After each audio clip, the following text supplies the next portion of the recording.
Welcome to my new blog. আজকের দিনটা ছিল সরস্বতী পুজোর পরের দিন। আমি আর দিদি আমাদের উলুবেড়িয়া কালীবাড়ির কিউট সরস্বতী ঠাকুর দেখতে চলে এসেছি। সরস্বতী পুজোর দিন এই কালীবাড়িতে এত ভিড় হয়েছিল আমরা আসতেই পারিনি, সেই জন্য ভেবেছিলাম তার পরের দিন আমরা দেখতে আসবো। সত্যি সামনে থেকে এত সুন্দর লাগছিল না, দেখে পুরোপুরি মনটা ভরে গেল। তবে সন্ধ্যার পর লাইটিংয়ে আরও সুন্দর দেখতে লাগবে, সেই ক্লিপটা একটু পরে তোমাদের সাথে শেয়ার করছি। কিছুক্ষণ আমরা গঙ্গার পাড়ে একটু বসেছিলাম। এই গঙ্গার ভিউটা এত সুন্দর লাগছিল। তবে আজও একটু ভিড় হয়েছিল, কিন্তু কালকের মতো অত বেশি নয়। তারপর দিদি দুটো আইসক্রিম কিনে আনলো, একটা ছিল পেস্তা ফ্লেভার আর একটা ছিল চকলেটি বাটারস্কচ ফ্লেভার। দুটো আইসক্রিমই আমি একটু একটু করে খেয়ে দেখলাম।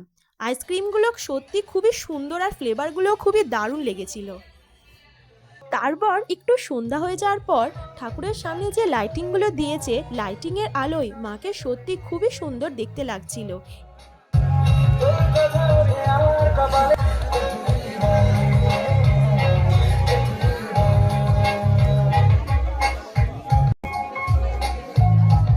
তারপর বাড়ি ফেরার পথে আর একটা সরস্বতী ঠাকুরকে দেখে নিলাম। ঠাকুরটি অসাধারণ হয়েছিল। এটি ছিল একটি ক্লাবের ঠাকুর। ঠাকুরের কাছে কিছুক্ষণ বসে মাকে প্রণাম করে আবার বাড়ির দিকে রওনা দিলাম। ভিডিওটা কেমন লাগলো অবশ্যই কমেন্ট করে জানাবেন।